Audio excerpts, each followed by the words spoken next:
면요 더욱 좋죠. 그런데 남편이었던 사울이 블레셋과의 전투에서 일찍이 죽어버렸습니다. 자기가 낳은 아들은 아니지만 그래도 다른 왕자가, 그 왕자 이름이 이스보셋입니다. 왕이 됐습니다. 그런데 아버지가 전쟁터에서 죽고 그 아들이 왕이 됐지만 이 왕이 실권이 없어요. 그 왕 밑에 있던 아브넬이라는 장군이 실권을 틀어잡게 됩니다. 그러니까 왕을 우습게 여기는 장군이 있었더란 얘기죠. 그런데 이 실권을 가진, 권력을 가진 이 아브넬이 이 리스바를 찝쩍거리는 겁니다. 여러분, 아무리 힘없는 왕이지만 왕의 눈치를 봐야 할까요? 아니면 실권을 가지고 나를 찝쩍거려대고 있는 아브넬의 눈치를 봐야 할까요? 결국은 아마 권력을 가진 아브넬의 그 청을 거부하기가 어려웠던 모양입니다. 그랬더니 이스보셋이요. 그래도 명색이 왕인데 이 아브넬에게 책망을 한 겁니다. 어떻게 아버지의 후궁이었던 사람을 네가 건드릴 수 있느냐? 그랬더니 이 아브넬이요, 화를 몹시 내서 지금 누구 덕분에 네가 왕노릇하고 있는데 은혜도 모르고 이럴 수 있느냐? 이렇게 해서 대판 싸워버린 겁니다. 결과로 이 나라를 통째로 들어서 내가 다윗에게 갖다 바쳐버리겠다. 이러고 다윗에게 찾아갑니다. 갔다가 또 암살을 당하고 죽어버리는 거죠. 그러다가 얼마 후에 왕도 암살을 당하고 결국 나라는요 다윗에게로 다 넘어가 버립니다. 여러분, 이 와중에서 리스바의 입장에서 그 처지를 한번 생각을 해보세요. 참 힘들었을 거라는 생각이 듭니다. 어쨌든 한때는 왕궁에서 후궁으로 살았지만 그 왕족이 완전히 몰락해 버렸잖아요. 몰락해 버렸고 자기에게 접근했던 아브넬조차도 죽었어요. 이젠 남은 거는요 아들 둘밖에 없죠. 몰락한 왕가의 왕족이라고 해서 뭐 나은 게 있겠습니까? 아니, 어쩌면요 엄청난 아픔을 안고 그렇게 살 수밖에 없었을 거라 생각이 됩니다. 그런데 어느 날요 이 두 아들이 또 처형을 당해버리는 겁니다. 아무리 기구한 운명이지만, 아무리 몰락한 왕가의 후손이긴 하지만 어떻게 이런 일이 또 생길 수 있겠느냐 그 말이죠. 리스바의 입장에서 어떻게 살아야 할지를 우리가 한번 생각해 볼 필요가 있는 겁니다. 엄청난 아픔을 당한 리스바가 이 아들 둘이 죽고 난 다음에 했던 일을 기록한 것이 오늘 이 본문입니다. 이 본문의 의미가 굉장히 중요한 의미가 있다고 생각을 합니다. 앞으로 들어가서 그 배경을 조금 더 살펴보려 합니다. 1절에 보시면 다윗의 시대에 연속으로 3년 기근이 닥친 겁니다. 여러분, 이스라엘의 이 3년 기근이라는 것은 정말 끔찍한 일입니다. 저수지도 없고 강도 없고 지하수도 없어요. 여러분, 지하수, 강, 저수지 많은 우리나라에서도 3년 동안 기근이 연속이 되면, 가뭄이 연속되면 정말 큰일이라고 하는데 이스라엘에서 이거는요 정말 엄청난 일입니다. 끔찍한 일입니다. 기도 안 할 수 없잖아요. 그랬더니 하나님의 답변은요 1절 끝에 보시면 사울이 피를 흘린 그 집으로 말미암음이니 하는 건 사울 때문이라는 거죠. 사울이 맹세를 어겼다는 겁니다. 쉽게 설명을 하면 사울이 기브온 족속을 멸하려 했기 때문이다. 이것이 하나님의 답입니다. 2절에 보시면 내용을 약간 요약하면 이렇습니다.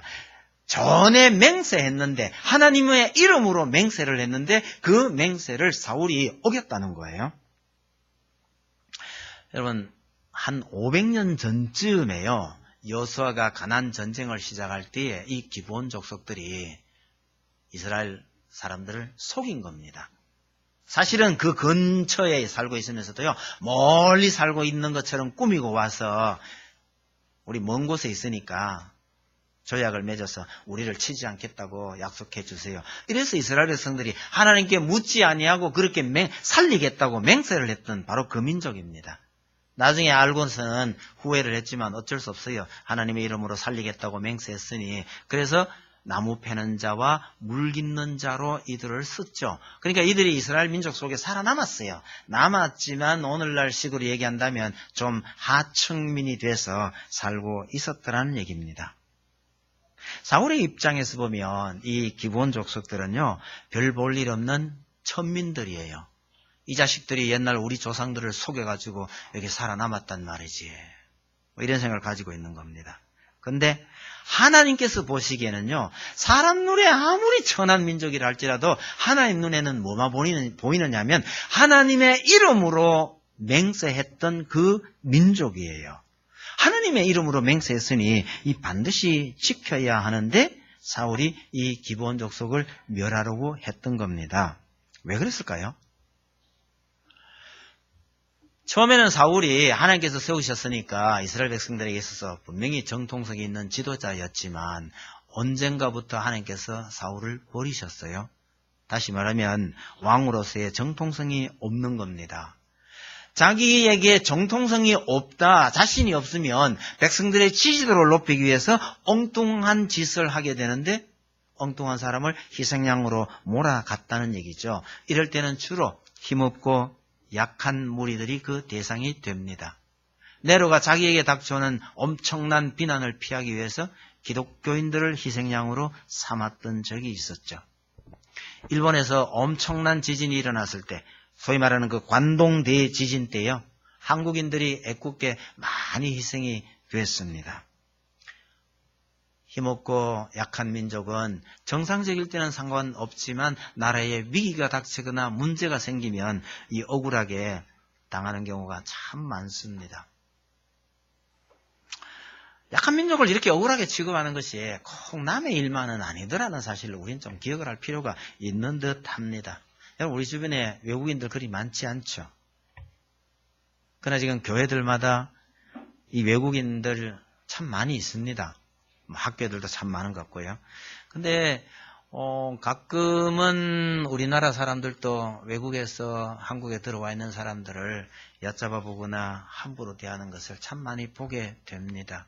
한국에 왔다가 참 철천지 원한을 품고 돌아간 외국인들도 참 적지 않다고 그래요.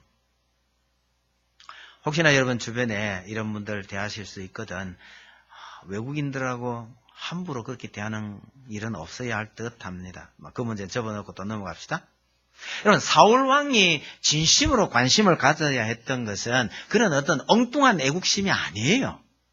하나님을 바라보고 하나님에 대한 열심을 품고 있었어야 하는데 하나님을 저버리고 하나님의 뜻을 무시하고 하다 보니 이거 엉뚱한 애국심이, 엉뚱한 열심이 필요했던 겁니다. 그래서 여러분, 그릇된 열심은요, 때로는 큰 피해를 가져옵니다.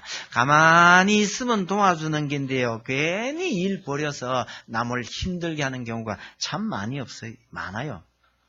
특히 저 회사에서 좀 높은 데 있는 사람들, 능력은 없으면서 어쩌다 저 높은 자리에 가가지고요, 괜히 일 벌려가지고 사람 힘들게 하는 경우도 참 많습니다. 능력은 없는데 부지런하면요, 이게 참 머리 아파요. 사울이 딱 그랬습니다. 근데 문제는 사울이 범죄했는데, 사울이 하나님에 대한 맹세를 어겼는데 왜 사울을 치지 아니하고 이제 와서 다윗의 시대에 이제 와서 징계를 하시느냐는 겁니다. 그럼 이게 하나님의 마음 한편을 보여주는 겁니다. 하나님께서 사울을 완전히 포기했다라는 뜻입니다. 제 고향 마을 지난번에 지진이 났던, 그러고 지진이 둘 다 났네요. 경주 지진이 내남면에서 일어났거든요. 그 내남면이 제 출생지입니다. 근데 성장지는 포항이거든요. 근데 또 포항에서 지진이 났다고 이제 저 난리를 치니 고향 얘기가 미안한데요. 내남면 그 고향 마을에서 우리 아버지가 어릴 때 들려준 얘기가, 어릴 때 얘기하는 거는 그 마을에 볼 일이 있어서 아버지 이제 그 집에 갔는데 그 집 이야기를 하면서 우리 아버지 그런 얘기를 하셨어요. 옛날에 이 마을에 며느리 둘 가진 집이 있었는데 한 며느리는 너무너무 효성이 지극하대요. 그런데 며느리 하나는요, 참 못됐대요. 근데 이 시아버지가 누굴 구박하는지 아세요? 효성이 지극한 며느리와 엉망진창인 며느리 중에 이 시아버지가 누굴 구박하는지, 여러분 누굴 구박할 것 같으세요? 진짜 온 동네에서 칭찬받는 효성이 지극한 며느리만 자꾸 구박을 하는 거예요. 못 살게 군단 말이에요. 말사람들이 하도 이상해서 물어봤대요. 아니, 이 착한 며느리를 왜 그렇게 힘들게 하세요? 차라리 야단을 치려면 저 못된 며느리 저 있잖아요. 그랬더니 이 시아버지가 했다는 말이요, 사람이 사람 같아야 말을 해보지, 이랬다는 거죠. 여러분, 어느 며느리 노릇하는 게 낫겠습니까?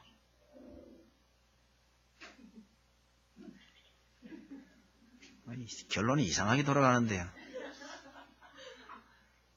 여러분, 하나님의 마음 한켠을 보여주시는 거예요. 사울에게 대해서는요, 매도되기 싫다는 거예요. 여러분, 분명히 매를 들어야 할 때가 됐는데도 불구하고 하나님께서 매를 안 든다고 생각이 되시면, 하나님께서 나를 버리셨나 보다. 그런 일은 없겠지만 그렇게 생각해야 할지도 모르겠다, 그런 생각입니다. 여러분, 하나님의 이름으로 맹세한 것을 어겼다는 것은 징계하지 않고 넘어갈 수 있는 사안은 아닙니다. 그럼에도 불구하고 하나님께서 사울에게는요, 더 이상 매를 대는 것도 싫다는 거예요. 그래서 그냥 넘어갔습니다. 다윗이 등장했을 때에 다윗은 이 일을 제대로 처리할 것이다 하고 믿고 다윗의 시대에 그 책임을 물은 겁니다. 여튼 엄청난 기근이 닥쳤습니다. 그래서 원인을 알아봤더니 이렇게 된 거예요. 다윗이요, 기브온 족속들에게 어떻게 하면 좋겠냐 하고 묻습니다. 4절에 보시면요,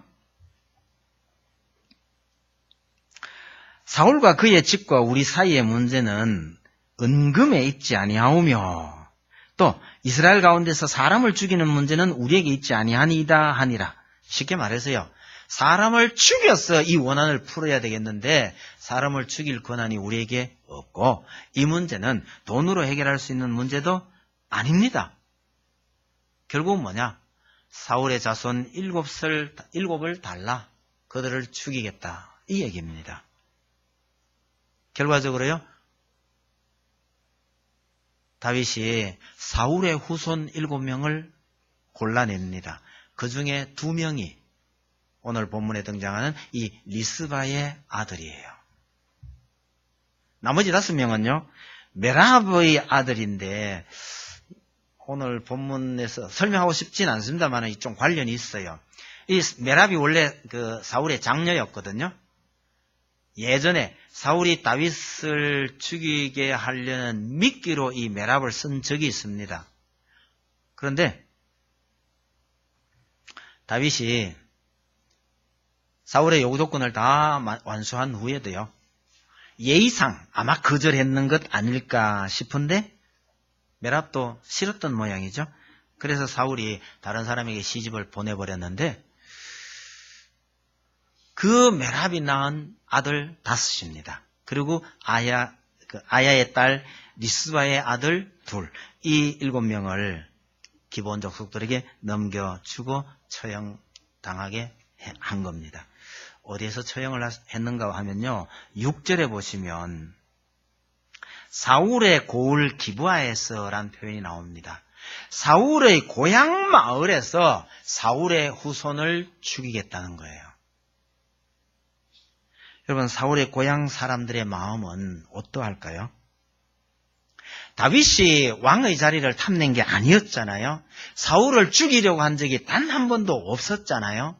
그러나 사울의 친인척 중에서는요, 다른 말로 하면 베냐민 지파 중에는 다윗이 사울의 자리를 빼앗았다고 여긴 사람들이 여럿 있었습니다. 그런 베냐민 지파의 고향 그 한가운데서 사울의 아들들 7명을 처형했으니 이게 앞으로 얼마나 문제가 되겠느냐라는 걸 생각할 필요가 있습니다. 물론 다윗이 죽인 건 아닙니다. 그러나 다윗이 이방 족속이요 천한 민족이 저것들이 요구한 그걸 다윗이 그대로 했다는 데에서는요, 다윗에게 적개심을 품을 수도 있는 겁니다. 여러분, 다윗이 반쪽 왕이 된 지가 오래됐는데 저 12지파를 다 통합해서 하나의 나라를 세우려고 할 때에 한쪽 비퉁이에요. 이런 적개심을 품고 있는 지파가 있으면 이 나라가 온전히 세워지기가 쉽지 않습니다. 미국이 거대한 나라가 됐지만 초기에 하나의 나라로 통합시키려고 할 때 얼마나 많은 분란이 있었는지를 우리가 잘 알지 않습니까? 쉽게 말하면 기회만 주어진다면 내란이 일어날 수 있는 그런 형편이란 말이죠. 나라를 세우는데 큰 장애가 될 수 있는 사건입니다.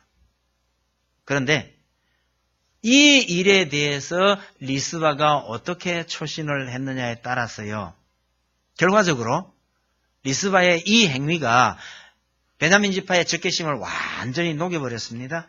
그리고 나라가 온전하게 세워지는 촉매 역할을 하게 된 거란 말입니다. 그러나 여러분, 인간적으로 본다면요, 리스바는 이 억울함을 하나님에 대해서 원망할 수도 있는 것 아니겠어요? 그리고 다윗을 저주할 수도 있지 않을까요? 아니면요, 하나님을 향해서, 다윗을 향해서 말 못하게 되면요, 사람이 미쳐버릴 수도 있는 겁니다. 아주 옛날에 아들을 잃은 어머니가 있었는데요, 약간 정신이 이상해졌어요. 학교에서 어떻게 하다가 죽었습니다. 근데 아들을 잃어버린 어머니의 마음을 짐작하기가 쉽지가 않아요. 근데 이 사람 유명합니다. 시장을 잘 돌아다니는데요, 사람들이 다 피해 다녀요.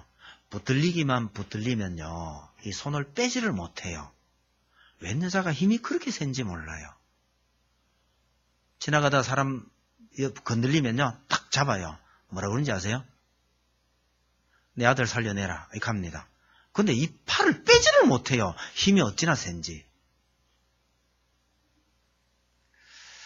자식을 잃어버린 엄마의 마음이니까 이해가 될 듯도 합니다.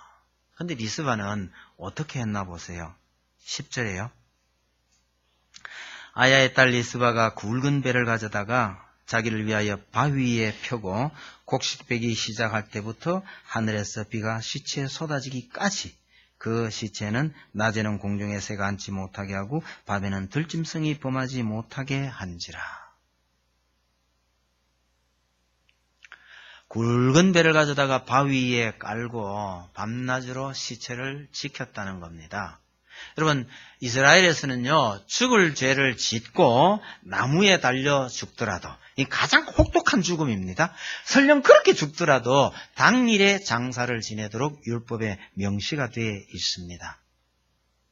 그러나 이 경우에는요, 이 7명의 죽음은 하나님께 바친 제물에 해당됩니다. 그래서 하나님의 진노가 풀릴 때까지는 장사를 지내지 않았다는 뜻입니다. 그러니까 리스바는요, 다윗에게 원한을 품은 것도 아니고, 하나님을 향해서 원한을 품은 것도 아니고, 오로지 하나님의 진노가 풀리기만을 기원을 하면서 이 아들들의 시체를 지키고 있었다라는 이야기입니다. 그런데 드디어 비가 오기 시작합니다. 여러분, 어느 나라건 간에요, 추수할 때는 비가 안 오는 법입니다. 근데 곡식 빼기 시작할 때부터 그렇게 지켰는데 이 추수 때에 비가 쏟아졌다라는 것은 하나님의 진노가 풀렸다는 것을 하나님께서 보여주시는 겁니다. 하나님의 징계에 대해서 원망하지 않고 죽은 자식을 돌보는 이 리스바의 감동에서 하나님께서 3년 동안 오지 않던 비를 주셨다는 말씀이고, 이 소식을 들은 다윗이요, 달려와서 사울 집안의 명예 회복을 도운 겁니다.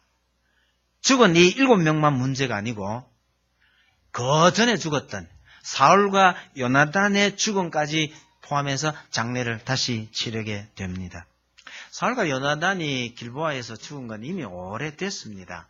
근데 길랏 야베스 사람들이요, 목숨을 걸고 달려가서 그 시체를 아마 싸워서 빼앗아 왔거나 그랬을 겁니다. 가져와서 가매장을 해 두었는데 다윗이 이 일로 인해서 이 7명과 함께 가족의 매에 정중하게 장례를 치러 주었습니다. 이 일로 인해서 사울 집안의 사람들이요, 이 7명이 처형당하게 된 것이 다윗의 개인 감정에 의한 것이 아니라 하나님의 뜻에 따라서 어쩔 수 없는 일이었다는 것을 확인시켜주고 베냐민 지파가 가질 수 있던 그 원한도 어느 정도 풀어줍니다. 결과적인 얘기지만 훗날 그 나라가 분열될 때 10지파 대 2지파로 갈립니다. 북쪽에 10지파가 다 갔는데 배반하지 아니하고 그냥 유다와 함께 그 머물렀던 지파가 딱 한 지파입니다. 그럼 그 지파가요? 베냐민 지파입니다. 베냐민 지파가 만약에 다윗에게 원한이 있고 적개심이 있었다면요, 다윗이 유다 지파 사람이잖아요. 그 유다 지파에게 남아서 나라를 구성했을 가능성이 없어 보인다는 거죠. 다른 지파가 다 분리해가 나가고 있는데 베냐민 지파 하나만 남았다는 것은 베냐민 지파가 이때 유다 지파와 완전히 화해했다는 것을 보여주는데, 그렇게 된 것이 바로 이 리스바의 행위로 말미암았다는 뜻입니다. 결국 리스바의 이 행위는요, 하나님께서 세우시려고 하는 하나님 나라의 귀한 밑거름이 되었다라는 뜻입니다. 이렇게 이해하기 위해서 우리가 주목해야 될 게 하나 있는데요, 이 리스바의 이야기가 이게 순서대로 쭉 기록되어 있는 게 아닙니다. 이 리스바의 이야기는 이때 일어난 사건이 아닌데 다른 때에 기록됐어야 될 사건을 의도적으로 여기다가 딱 갖다 넣어놓은 겁니다. 여기가 어딥니까? 그래서 이 본문 앞쪽과 뒤쪽을 또 살펴보아야 합니다. 여러분, 이 리스바 이야기 앞쪽에는요, 다윗이 거의 말년입니다. 말년에 여러 반란이 일어나요. 이 반란들을 다 제압하고 왕권이 공고하게 된 뒤에 새로 관료 조직을 다 편성한, 쉽게 말하면 나라를 온전하게 만드는 이야기가 바로 그 앞에 있어요. 그리고 이 리스바 이야기 바로 뒤에는요, 이 나라를 공고하게 세웠던 영웅들의 이야기가 짤막하게 나와 있습니다. 그 중간에 리스바의 이야기가 끼어 있다는 것은 리스바의 역할이 바로 이들과 동등한 역할이었다라는 걸 보여주는 겁니다.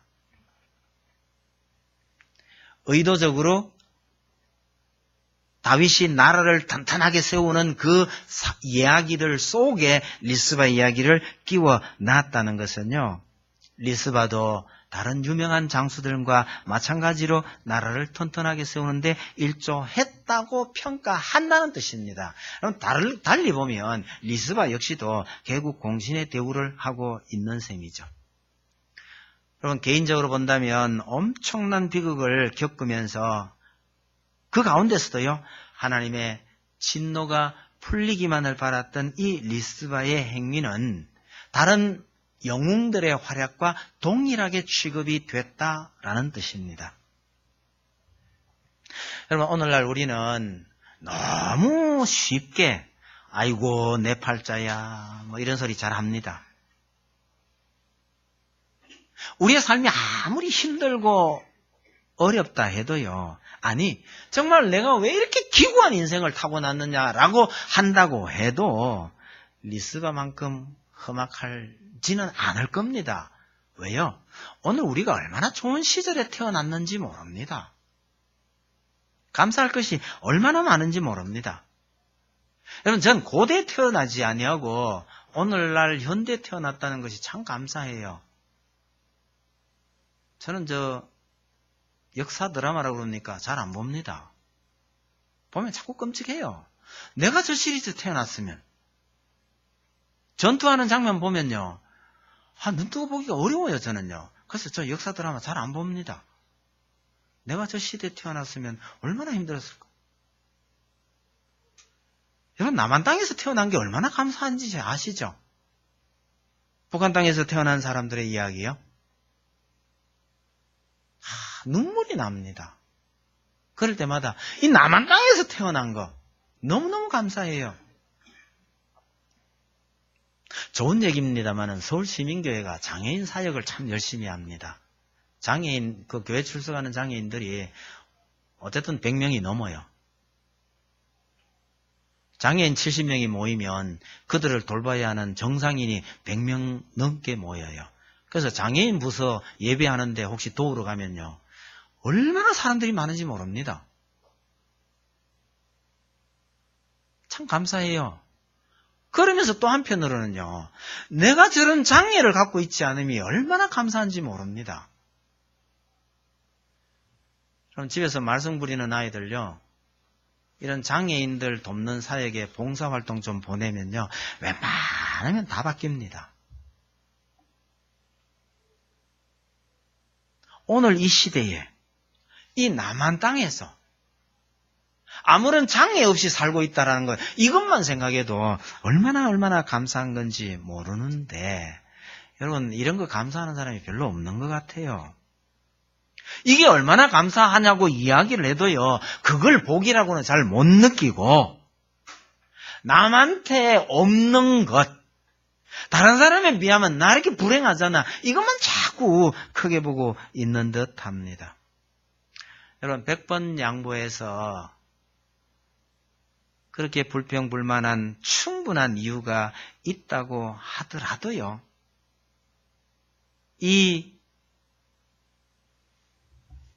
이름 생각이 갑자기 안 나요. 리스바죠? 이 리스바의 한 그 행위처럼 하나님의 뜻을 찾고 하나님의 뜻을 기다리고 하나님의 뜻에 순종하려고 하는 그것이 우리 그리스도인의 바른 자세라는 거죠. 여러분, 우리가 맡은 일이 무엇이든지 간에 하나님 때문에 충성한다면 훗날 하나님께서 하나님의 나라를 세우는 데에 정말 귀한 사역을 했다고 인정할 것이라고 저는 생각합니다. 여러분, 목사나 장로나 교회 충성하는 이분들만 하나님 나라 세우는 데 큰일 했다고요? 모르긴 몰라도 하늘나라에서 상급을 베푸면요. 목사들이 그렇게 빨리 안 불려나갈 것 같아요.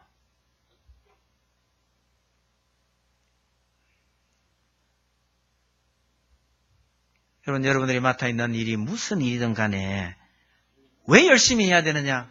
하나님 때문에 내가 이 일에 충성한다고 생각하면 하나님께서 분명히요.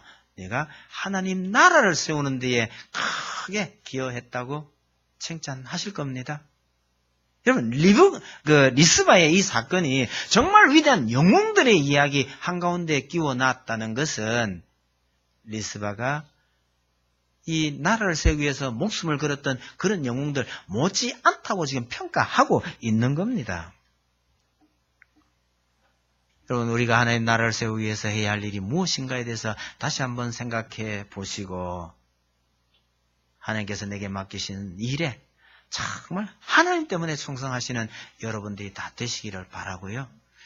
이런 리스바처럼 힘든 인생을 사시는 분들이 우리 성도들 가운데는 한 분도 없기를 바랍니다만은 그 정도는 힘 안 들어도 그 정도까지는 아니지만 그래도 하나님 참 목사님 제가 얼마나 힘든데요.